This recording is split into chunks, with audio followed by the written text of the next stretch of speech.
Good evening and welcome to Mas con Mas. I am your host, Raul Mas. Thank you for being with us again. Appreciate you taking time out from your schedule and spend some time with us where we try and inform you about what's been going on in the world and bring some interesting guests that you might enjoy listening to what they have to say. I also want to take a moment to thank our sponsors, Cachita Coffee, Longevity, Grimal Joyeria, and a new sponsor, Primo Cash. Without their support, this program wouldn't be possible, and we're grateful for their assistance. I titled this particular segment of Mas con Mas, A Hot Summer Turning into a Hot Zone. Some of you may have heard that expression, a hot zone. There was a book actually that came out a number of years ago entitled The Hot Zone. And it was a book that basically sold a great many copies. And it talked about this whole pandemics, global pandemics, back in the era where we were concerned more about Ebola than we were about influenza.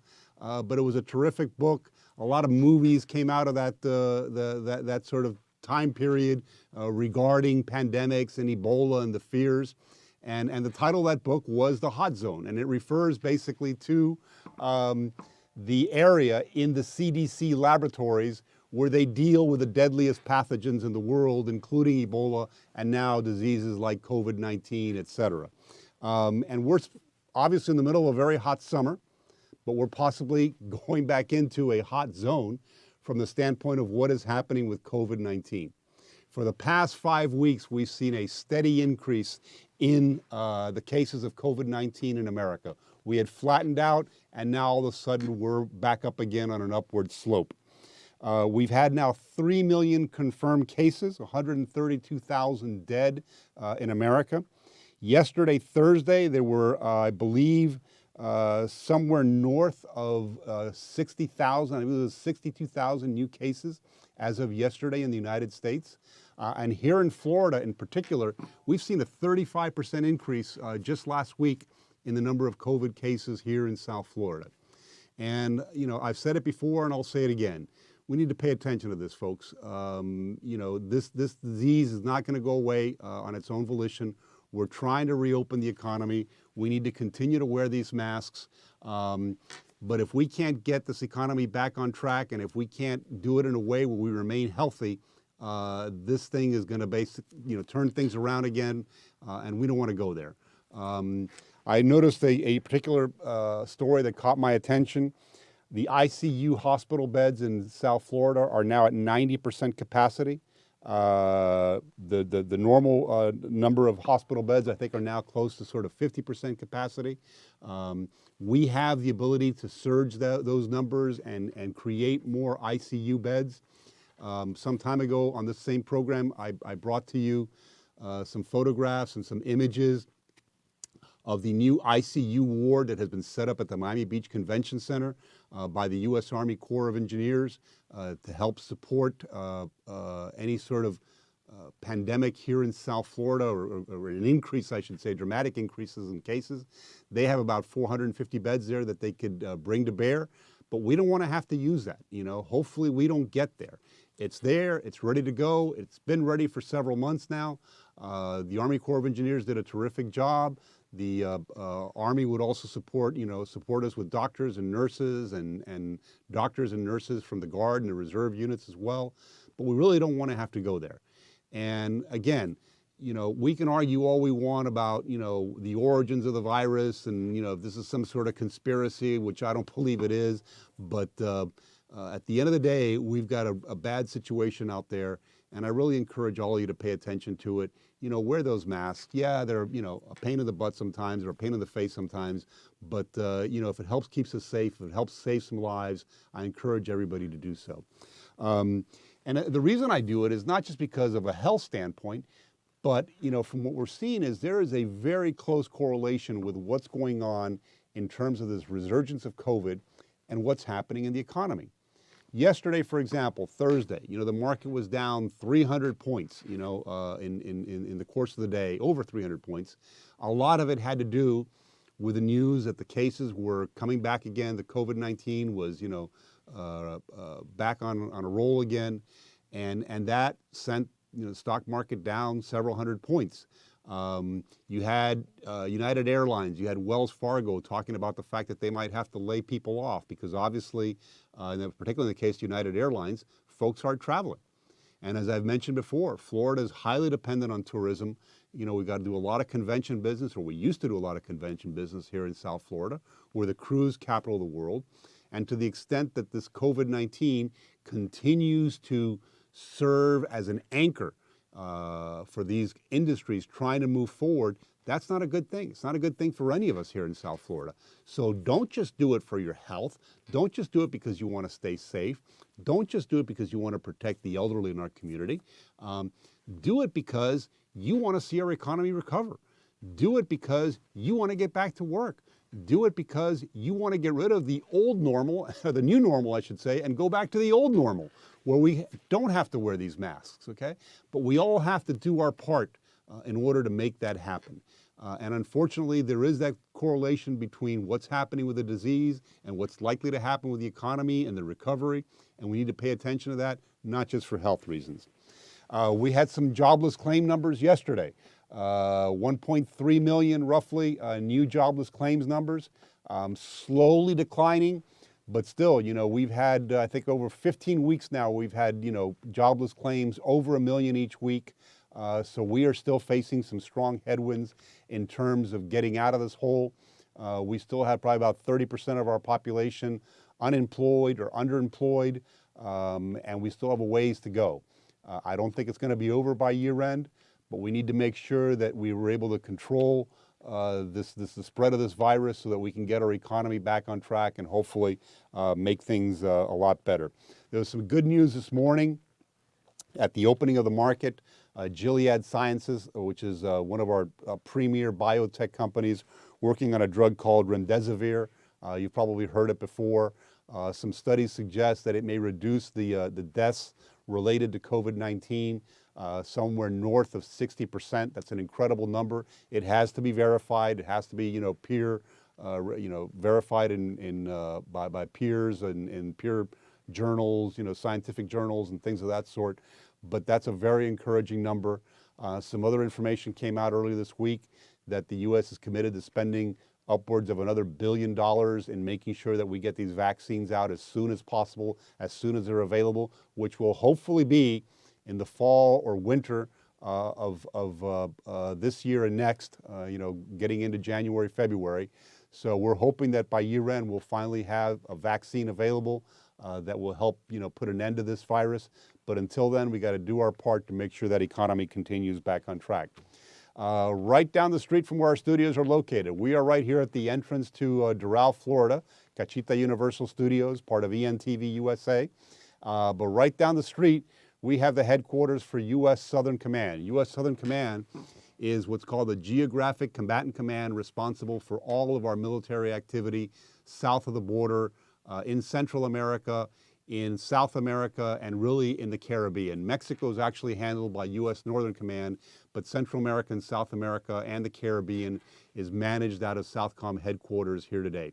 And they've got a special visitor today, and that visitor is the President of the United States, Donald J. Trump, who was here basically reviewing the activities that's been going on in the Caribbean. Back on April 1st, the President authorized Southcom to dramatically increase its military presence both in the Caribbean and also on the Pacific coast in an effort to really shut down a lot of the drug trafficking that continues to come into this country. It's starting to have some very positive effect. They've had some incredible success in terms of picking up drug cartels. And also, quite frankly, I think that increased presence in the Caribbean in particular is being used to monitor what's going on in Venezuela, to send a signal to the Venezuelan regime that the U.S. is going to continue to put pressure on that regime. They are finding every which way that they can to continue to survive. They're drawing down all their gold reserves.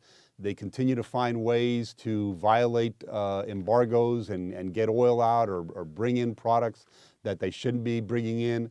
But you know, we now have an increased military presence in the region, and hopefully that will continue to put pressure on Maduro to finally, you know, leave the country and restore democracy to Venezuela. You know, Socialism doesn't work, folks. It hasn't worked any other place in the world. It's not going to work in Venezuela. It's been a disaster in Venezuela.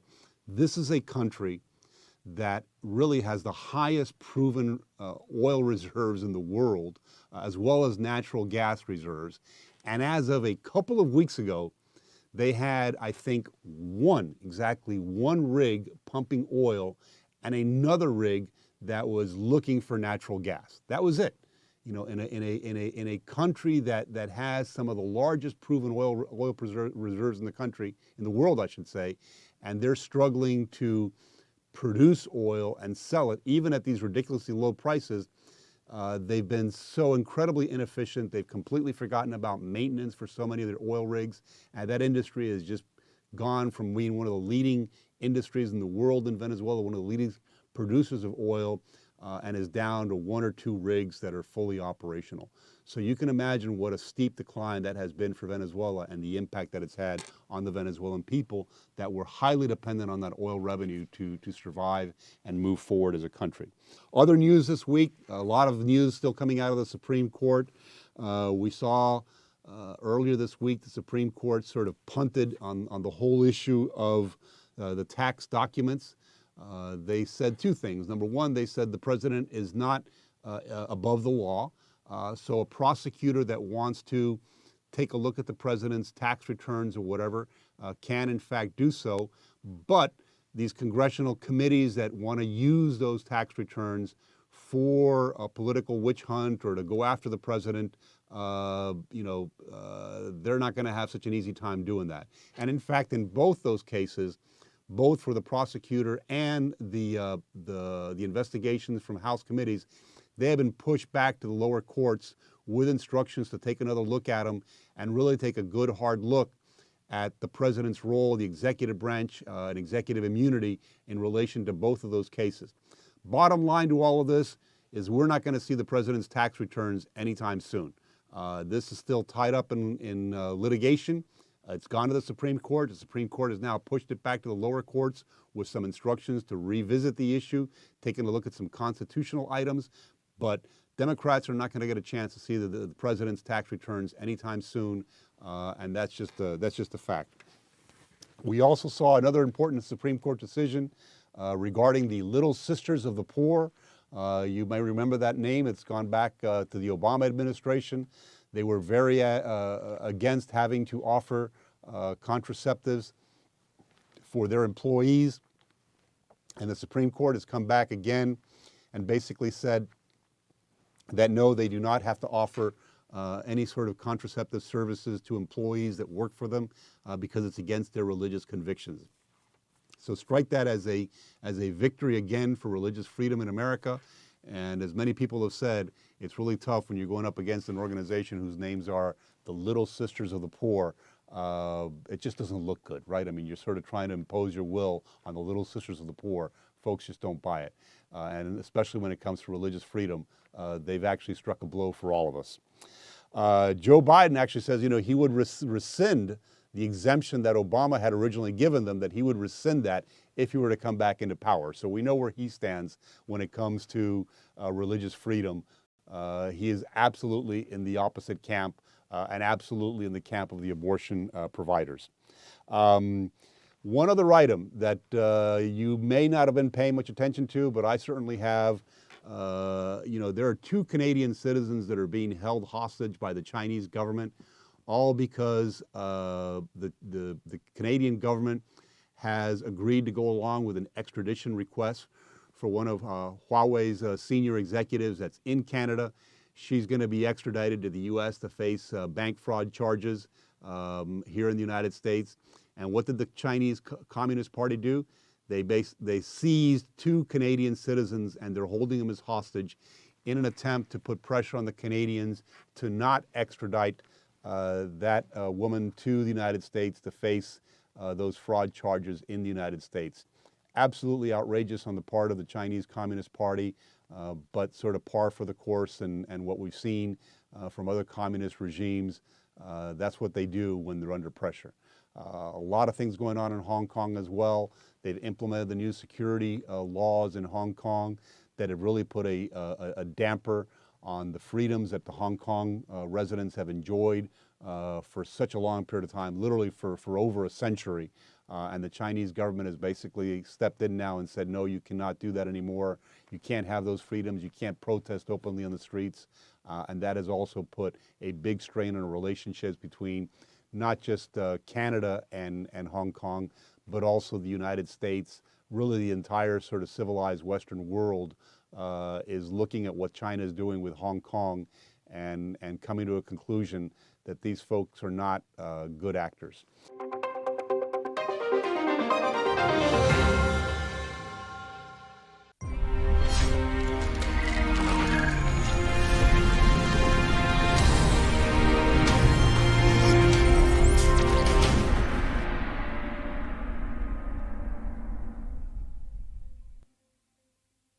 We are ENTV USA. Log on now and check out our live shows and subscribe. You don't want to miss this. Monday through Friday, 6 p.m. Eastern Time, Linea Deportiva, a sports line. At 7 p.m., O Que Chisme, the best celebrity gossip show with Odi Abreu. At 8 p.m., Punto Final, another angle of news. 9 p.m. Mondays and Wednesdays, we have Alo Cortez with Tony Cortez. Tuesdays at 9 p.m., Dame Un Like. Thursdays, also at 9 p.m., De Noche con Roche. Fridays, 9 p.m., Mas con Mas with Raul Mascanosa. Every Wednesdays at 4 p.m., we've got Brisky Business with Dave Brisky. Followed by Inmigración en Fronteras with lawyer Irving Gonzalez at 5 p.m. This is our programming for ENTV USA from right here in Miami for the rest of the world. Con una vista, basta. Show some love and give us a like. Understanding your microbiome can change everything you thought you knew about nutrition, digestion, immunity, and metabolism. Ultimate Microbiome by Youngevity was specifically formulated to optimize this ecosystem. It provides the advanced support your gut needs through prebiotic, probiotic, and postbiotic supplementation. Our unique blend of probiotics includes Lactobacillus and Plantarum, healthy bacteria, which has been shown to aid in weight loss, sleep, mood, and may even help with seasonal allergies. To enhance digestion, Digizyme Multi-Enzyme Complex, a blend of 5 specific enzymes, has been added to Ultimate Microbiome. It can help break down food so your body can better absorb nutrients. Ultimate Microbiome, the scientific, proprietary, and holistic approach to gut health that helps optimize your body's entire gut ecosystem. To learn more, contact your Youngevity associate.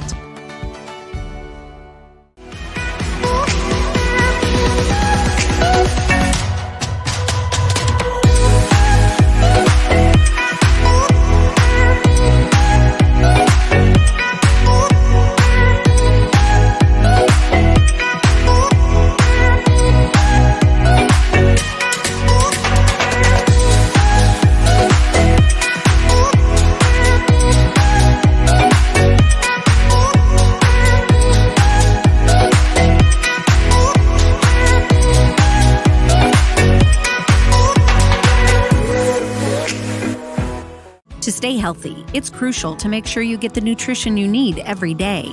But it's difficult to get all your recommended vitamins and minerals from food alone. Beyond Tangy Tangerine 2.0 by Youngevity is a simple, convenient, and affordable way to help your body get the essential nutrients it needs. BTT 2.0 supports your body's natural defense system with a proprietary blend of energy-boosting and body-loving nutrients, plus prebiotics, probiotics, amino acids, and enzymes that support digestion. But to get the most benefit and value from any multivitamin, your body must be able to break down the nutrients so you can fully absorb them. Beyond Tangy Tangerine 2.0 was specially formulated with synergizing cofactors to ensure you get maximum nutrient absorption. Beyond Tangy Tangerine 2.0 is the easiest way to give your body the balance and complete daily vitamin, mineral supplement it needs. To learn more, contact your Youngevity associate.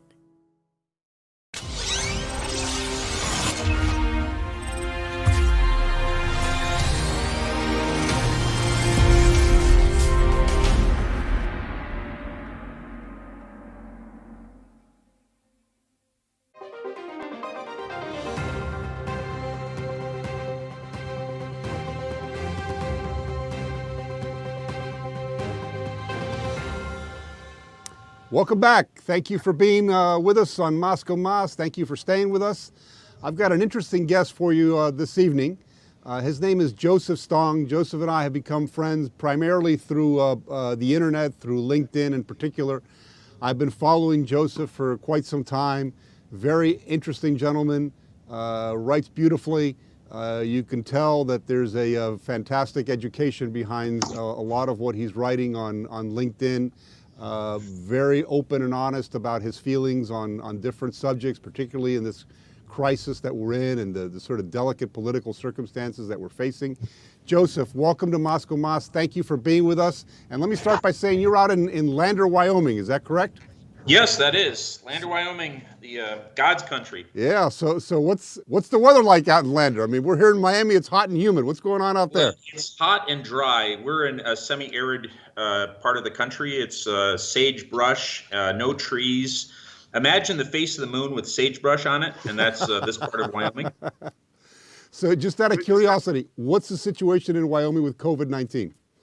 You know, we are a hot spot here in Fremont County. We have Really? a couple hundred cases. A lot of them are on the reservation. We're just south of the Wind River Indian Reservation. Sure. So unfortunately, our American Indian brothers, they're really being hit hard by the COVID.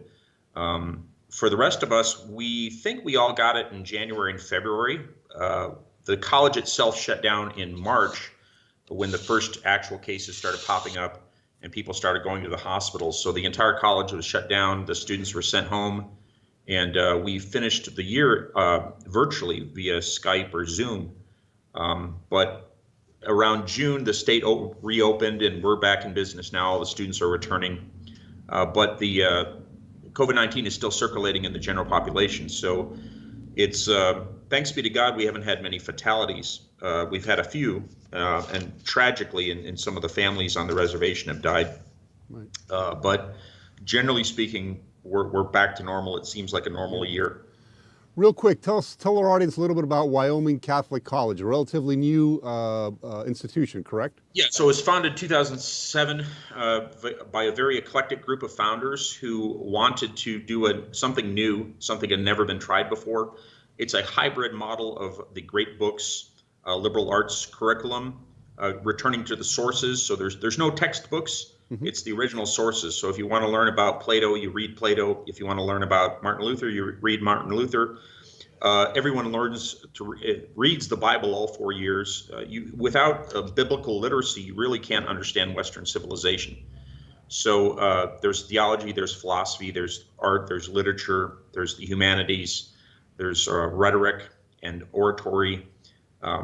There's also what makes us unique is the backcountry. So we have a horsemanship program that's integrated within the curriculum. Wow. We also have a outdoor program, outdoor leadership, that's integrated into the curriculum so that all aspects of a person's personality is touched upon. So we have a very interesting intro to college life, and that's a 21-day backpacking trip in the Wyoming mountains where the students, the freshmen, they're given responsibility. They're hiked up into the mountains and they spend 3 weeks solid living out of a backpack and experiencing all the wonders and dangers of the wilderness. Yeah.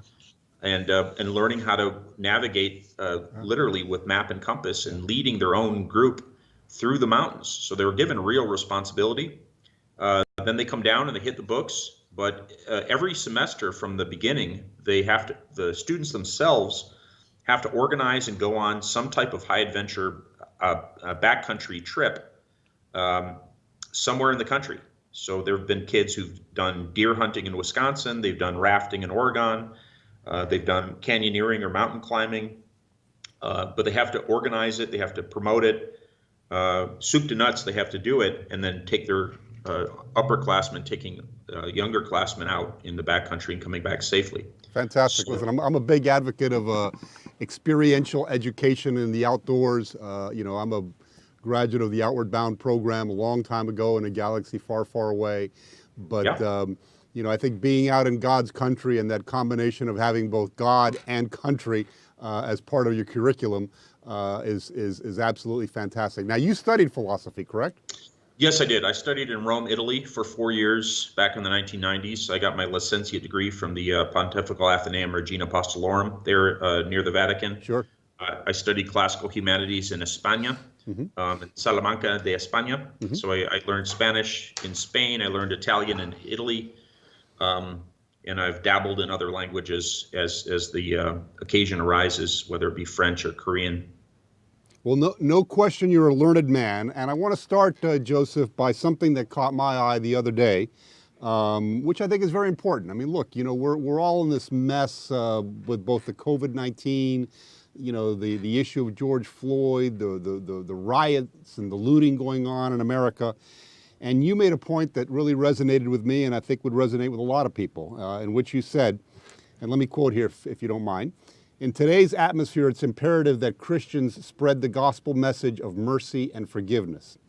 The more people are being stampeded into holding characteristics beyond anyone's control, like race, ancestry, or color, against people to justify violence, the more Christians must rise in witness that we are all sinners in need of the Lord Jesus, and in him we can build a community of all the nations, languages, and peoples. Scapegoating entire groups for the sins of some isn't Christian." I think that's something that's gotten lost, in the last couple of months in this whole debate that we're seeing in America, the politics, at the forefront of everything, the extremes, right and left, the constant bickering, the constant fighting. You've made a point that, I know one of your hot buttons is basically a lot of the double standards and the hypocrisy that we're seeing. So give us a sense of where that double standard and hypocrisy comes into play and how it correlates with your own vision that, we need to view things looking at it from our own sort of Judeo-Christian background.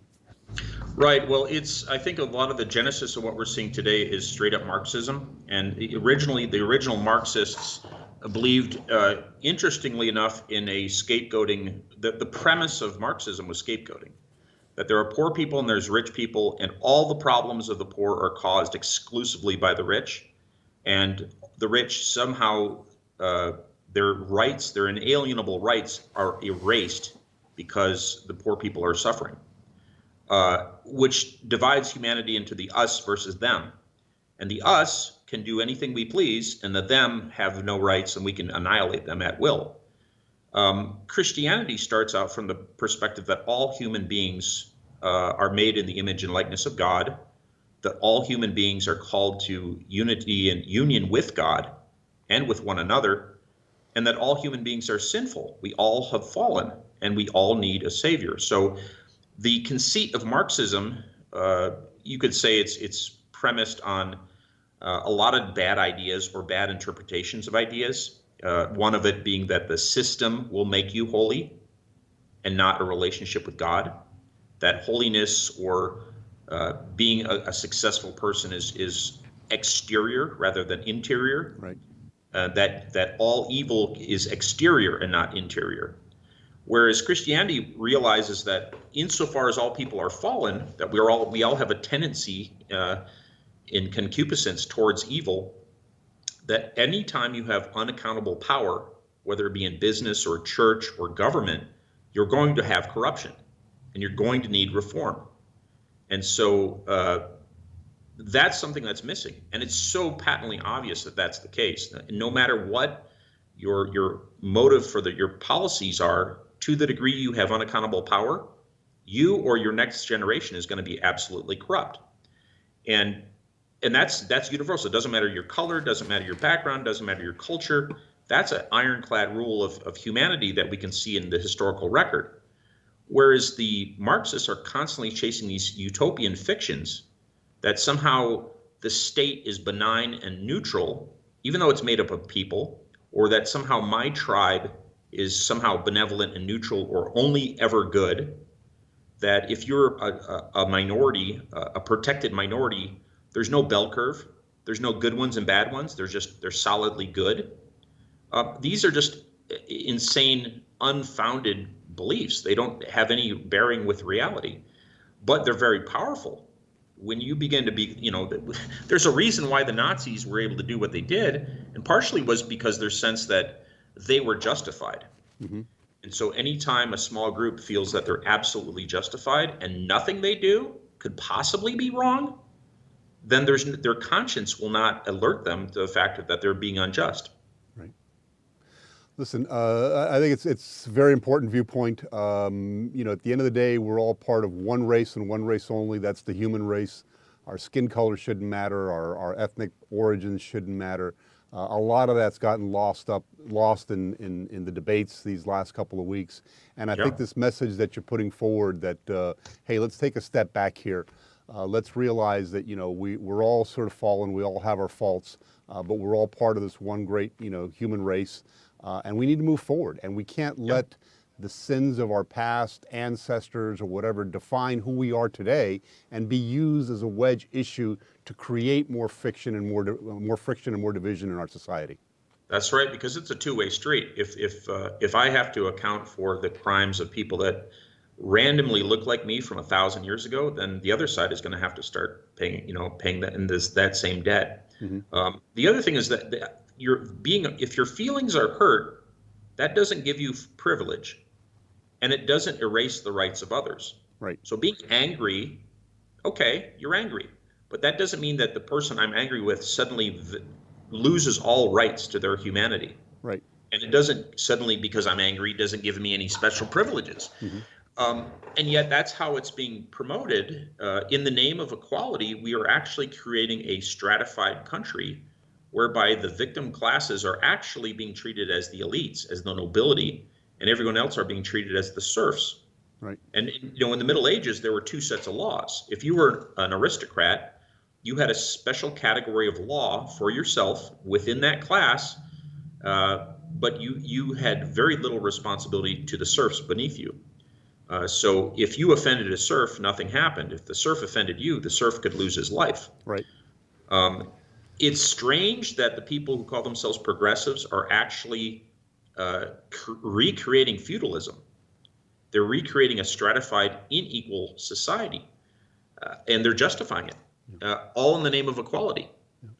Whereas, I mean, it's like it's a titanic gaslighting operation. Yeah, it is. It is. Joseph, you know, time has flown. I mean, this conversation, it seemed to just start a minute ago, but we're running up against a hard break here. Listen, I appreciate you coming on the program. I want to continue to invite you on this program. I think your views on what's going on in the political atmosphere and combining it with a certain degree of spirituality and Christian conviction is absolutely important for people to hear. And I'd like to invite you on again in the near future. Thank you very much for being with us, Joseph. Appreciate your perspective, and enjoy your summer out there in Lander, Wyoming.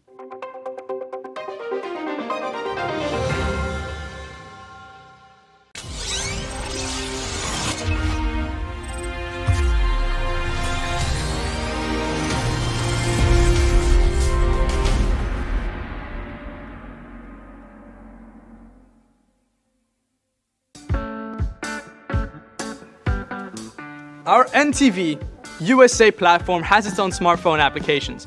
If you're operating on Android, please make sure to go to the Play Store, search up NTV USA, hit download and install. If you're operating on iPhone or any other kind of iOS operating system, please go to the App Store, search up NTV USA, hit download and install. It's simple, it's easy, but most of all, it's comfortable. There, you'll find notifications to all of our programming so that you can follow us and keep up with all of our shows. And every single announcement that we make here at NTV USA, under every single program, you'll find a link that with a single click will take you directly to the smartphone applications. So what are you waiting for? Enjoy our programming. Stay tuned, stay connected, enjoy a nice cup of coffee. And remember, con una vista, basta.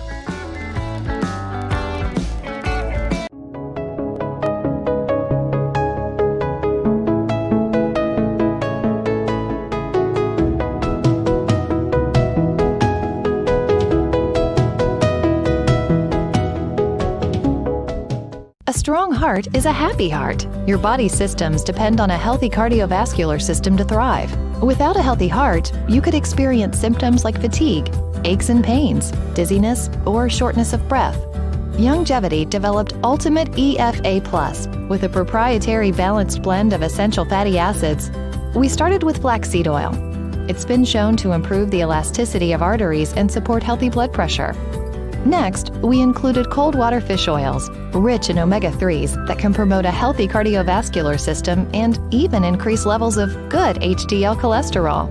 Then we added borage oil, known for its powerful anti-inflammatory properties. Blended together, these essential fatty acids provide you with the optimal blend of nutrients to help maintain normal cardiovascular health. Ultimate EFA Plus, the right nutrients to improve your heart health naturally. To learn more, contact your Youngevity associate. Super Greens is a one-of-a-kind blend that's loaded with hard-to-find nutrient-dense superfoods. We've used what we've learned from our more than 20 years working with mineral-based nutrition to create one of the healthiest, plant-based nutritional products available. Each superfood was carefully selected so that it complements and enhances the others, helping to maximize Super Greens' nutritional power. Next, we added a specialized fermentation technique to increase the bioavailability of each superfood. Finally, we put in powerful probiotics and enzymes for added digestive support to give you jam-packed nutritional support.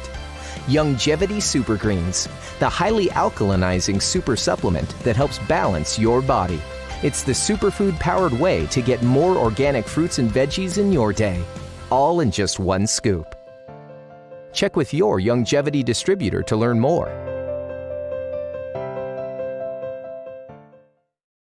CardioBeats from Youngevity supports a healthy cardiovascular system and helps supply the nutrients your body needs to support better physical endurance. Your capacity to last a little longer is largely based on how well your cardiovascular system expends oxygen and circulates blood through your body. CardioBeats helps combat the oxidative stress caused by physical activity by supplying you with key nutrients that support your cardiovascular system. These nutrients have also been shown to help improve endurance. CardioBeats starts with organic beets, a rich source of nitrates to support healthy blood flow and oxygen transport. We've added whole foods from highly bioavailable seaweed and mango fruit, both known for blood flow support, and antioxidant-rich sweet cherries. Then, for even more heart health benefits, we finished it off with key amino acids. Take your physical endurance to the next level with CardioBeats. Talk to your Youngevity associate for more information.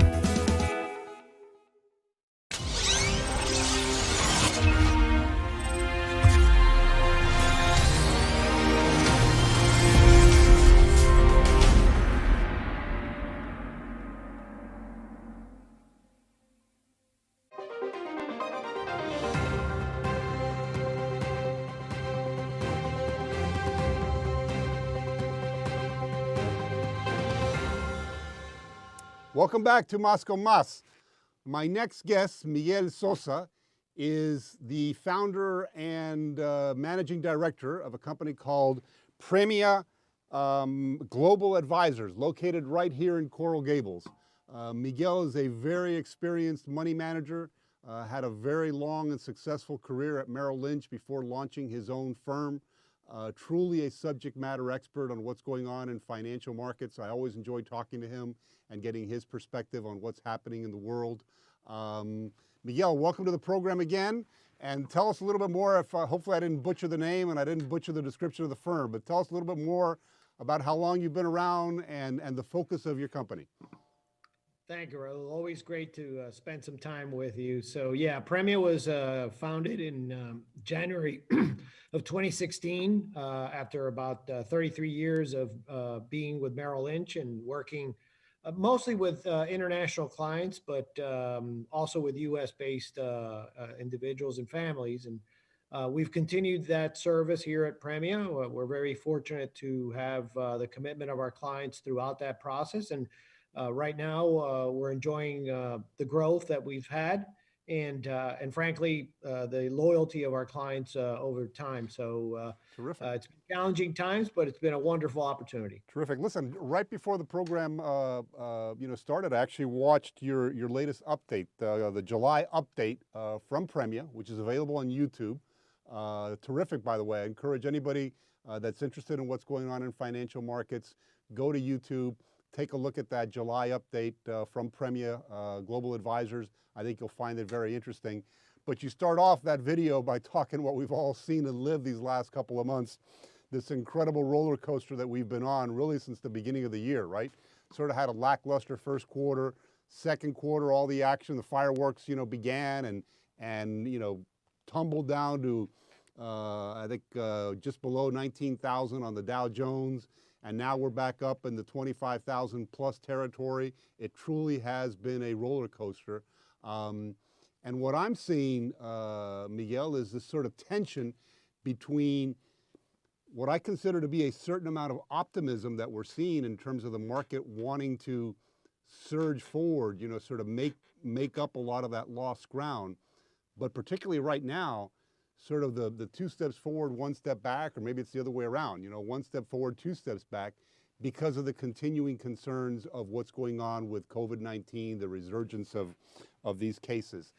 How are you viewing say the next 4 to 5 months in terms of what we're seeing in the economy? Yeah, Raul, it's been a challenging environment, both from a professional standpoint as well as just a personal standpoint from the exposure to the pandemic and everything that one has to go through on a daily basis that is what I call the new abnormal, just to continue with life. But there's 3 elements that I see happening that are going to influence how things develop in the next 3 to 4 months.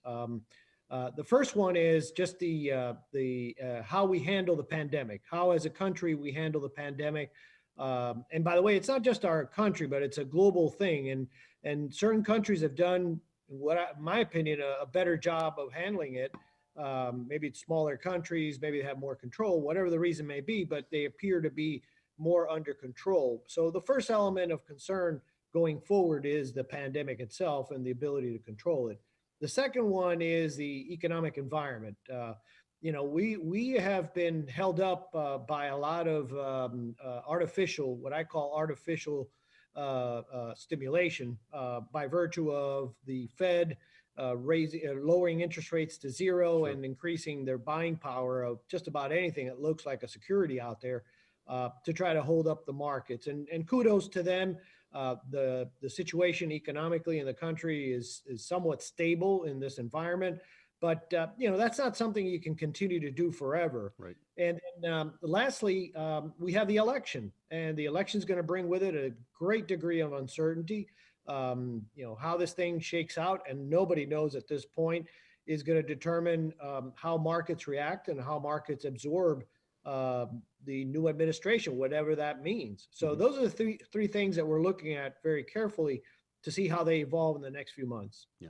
So let's talk about that for a second, because, as you and I have discussed before, this is a very different situation, right? I mean, this was not a recession that came about as a result of, sort of economic fundamentals. It came about really because of this pandemic and a voluntary decision to sort of shut down our economy. And we're trying to restart it again, but obviously having some challenges now with this resurgence of the COVID-19. Yesterday, the market was down, 300 points. This morning, it was up on at least over 150 points last time I looked. Primarily, I guess, because Gilead's, remdesivir medication, whatever, has shown to reduce deaths. And so, you got the seesaw back and forth. What do you tell investors in this environment, where you've got this sort of incredible uncertainty that is really coming from not traditional sources of friction? I mean, obviously it's an election year. We've had riots, we've had George Floyd, we've had the pandemic. What do you tell investors in an environment like this? Well, in any environment, I tell them the same thing. And let's look at the data, let's look at the information we have, and let's try to keep the noise to a minimum, because there is a lot of noise. There's a lot of talking heads, so to speak, out there. Everybody feels like they have to give a forecast. Everybody feels like they have to tell you what the future is going to be like. And, it's a very different environment we're in, just like you said. I mean, the question I ask anybody that makes a forecast is, does your forecast have the ability to guess or to manage a pandemic? Yeah. Have you ever seen a pandemic before, and have you seen what a pandemic does to an economic environment? Obviously nobody has. So, right. Nobody alive anyway has. So basically, the whatever we're doing is kind of flying by instruments. We're not really seeing what's going on. And so we base a lot of our decisions on data, on information, and the fundamentals of investing, which are basically, stick to a discipline that you created under a good environment and manage that discipline on a long-term basis and let that discipline guide you through these environments. Because, we will get out of this situation. I mean, 12 months from now, we'll probably look back and we'll probably have something else to worry about. But, Sure. Whatever that may be, these circumstances will work themselves out. Now, you're taking a relatively cautious approach towards equity. Where do you see valuations? Well, I think this is an environment of quality. I mean, I think that whenever you get into a situation of uncertainty, of not knowing what may or may not happen, and especially with those three elements I outlined earlier, the default factor is quality. And if you look at the business cycle, quality is where we need to be at this point in time, because for all intents and purposes, we're still in a deceleration mode. So until we get to a better situation where there is a clearer sign, and we don't need to see the big flashing green light that everything's good to go, but at least when things get less bad than they have been, then we start to build up our risk budget. Are you concerned that as the fiscal stimulus starts to slow down, and those checks start disappearing in people's mailboxes, that consumer spending might start to slow down considerably, and we could take another sort of wallop from the consumer spending side of the equation? I think that's inevitable. I think that's going to happen, whether it's this time around or if there's another stimulus that causes this to go a little further. Government can't be sending people checks left and right. And Right. so at some point in time, this thing's going to have to end, and the economy and profits and earnings have to stand on their own 2 feet. So, that's where quality comes in. So by investing in quality investments and quality companies and quality earnings, then hopefully you're finding that opportunity to kind of protect yourself in this environment. Looking at things outside the U.S., in terms of the global situation, are there some countries or sectors outside of the U.S. that seem particularly attractive to you at this time? From a valuation standpoint, without a doubt, outside developed markets and emerging markets look a bit cheaper than the United States. So from a comparative basis, they do offer a bit more of an attractive valuation. However, the behavior of those markets relative to the U.S. has not been as good or good enough to cause me to shift a lot of money into those areas. Mhm. I am paying attention to them. I am looking for opportunities. I think they will happen. And just like I was saying before, once we move away from the cycle of deceleration into a more established cycle of acceleration, then we'll probably invest in those markets more aggressively. Terrific, terrific. How can folks get a hold of you, Miguel? If folks are interested in talking to you and learning more about your firm, what's the best way to get a hold of you? Best way is a good old phone call, 786-646-9140. That's a great way. My email is msosa@premiaglobaladvisors.com. Okay, terrific. Well, listen, thank you so much for being on the program. I appreciate your insights as always, Miguel. Hope to have you back again sometime soon. Hopefully things keep going back into positive territory. But like you mentioned, man, there's just so much going on. And we don't have a whole lot of experience with this kind of environment where we're dealing with protests and pandemics and an election year all sort of rolled up into one. You got to have a steady hand during a situation like this. And I think you guys offer that to your clients. So thank you very much. You're welcome, Raul, and please stay safe and We stay will, healthy. man. We got the mask right here, brother.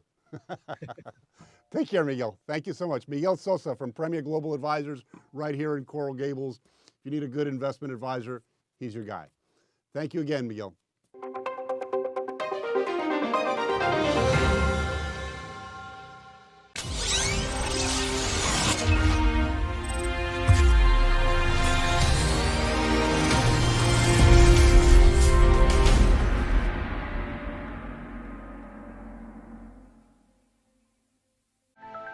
More and more healthcare professionals and people seeking alternative and natural health treatments are turning to hemp-based products because of the growing body of research supporting its benefits. Youngevity has leveraged our years of natural plant-based nutritional research to introduce 3 new products. Hemp FX Soothe helps support muscles and joints by enhancing a healthy immune response and reducing free radical stress. For optimal results, it contains our hemp-derived CBD plus the powerful antioxidant glutathione. Hemp FX Relax helps ease the mind and the body for a deep and restful sleep. We combined our hemp-derived CBD with melatonin to help support your best night's sleep. To help support positive energy for your mind and your mood, we created Hemp FX Uplift. In combination with St. John's wort and a specialized set of terpenes and cannabinoid enhancers. To learn more about Hemp FX, contact your Youngevity distributor or visit hempfx.com. Paying attention to your overall health also means focusing on the command center of it all, your brain. Factors like stress, lack of sleep, poor diet, a sedentary lifestyle, and the bombardment of pollutants and toxins can all diminish brain and neural functions. When was the last time you concentrated on your brain health? Synaptive by Youngevity is a cutting-edge, unique brain support supplement that delivers powerful nutrients both immediately and throughout the day. Its anti-stress nutrients provide instant brain-boosting support that helps with mental focus and cognitive activity. To enhance your body's neuroprotection, Synaptive's full-spectrum antioxidant blend targets 6 major classes of free radicals that inhibit brain function. This powerful nutrient combination also promotes healthy blood flow to the brain. Synaptive, optimal antioxidant neuroprotection and support for a healthy brain. Now that's something to think about. To learn more, contact your Youngevity associate.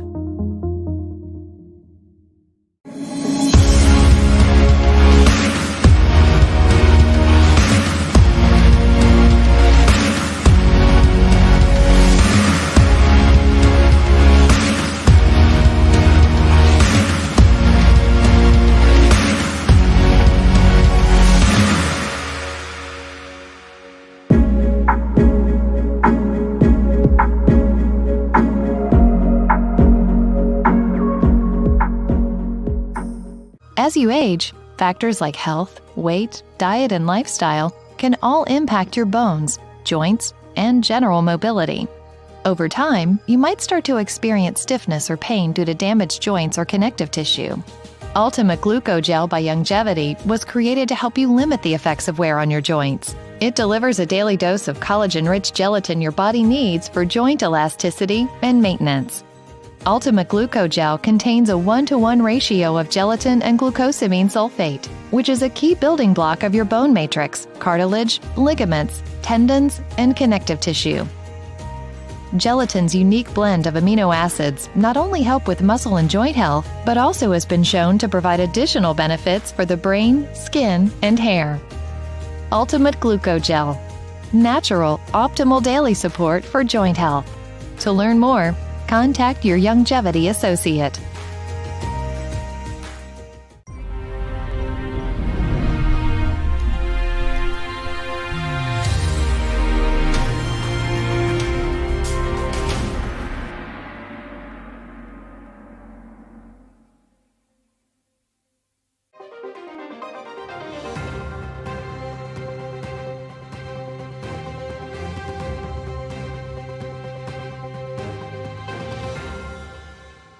Welcome back. Some of you may know that I've been involved now for several years in a lawsuit against the city of Coral Gables. And the reason I'm suing the city is because they made a decision several years ago to start installing all throughout the cities a series of closed circuit television cameras, as well as these things called automatic license plate readers that are monitoring us 24 hours a day, 7 days a week, 365 days a year. I want to share with you right now a video that gives you some insights as to what that lawsuit's all about. Take a look. Just imagine if a police officer followed you around, just following you in your car everywhere you went. And that would make you nervous. And now imagine if that same police officer followed you around everywhere you went for the last 3 years.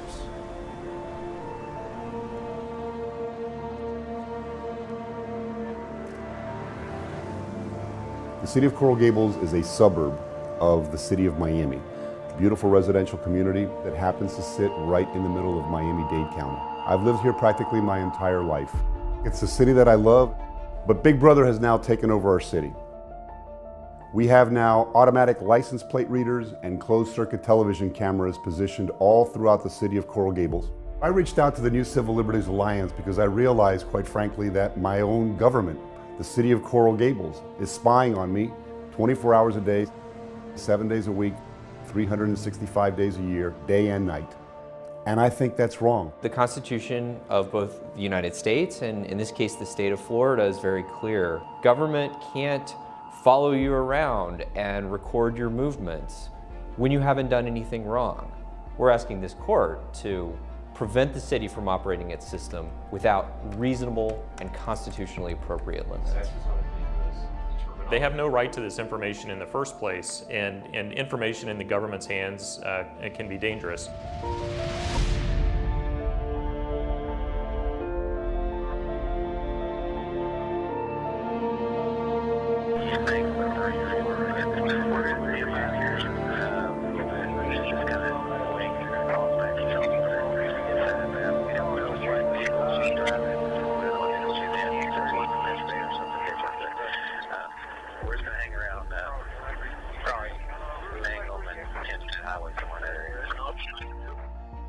We took this case to defend our clients' civil liberties and to set an important precedent about automatic license plate readers and how they can and can't be used. Part of privacy, part of liberty, is being able to say, it's none of your business. But the government has a record of everywhere they've traveled in the city, then that right is really empty. I went to the city of Coral Gables and I had to sign a release form to request the information that they have on me. They sent me roughly 80 pages of documents, of images of me traveling throughout the city of Coral Gables. It's clearly my vehicle. In some cases, you can see my dog's head sort of sticking out the window. So they basically have a daily diary of my movements. If I've done nothing wrong, I have no criminal record, okay? Why is my city monitoring me? Well, this isn't government protecting us, this is government invading our privacy. We're going to wake up one morning and find out that we have no more rights left, that they're all in the hands of government, that bureaucrats can surveil us whenever and wherever they want. I'm not ready to sort of roll over and just say, okay, fine, go ahead and do it, track me 24 hours a day. I don't think that's right.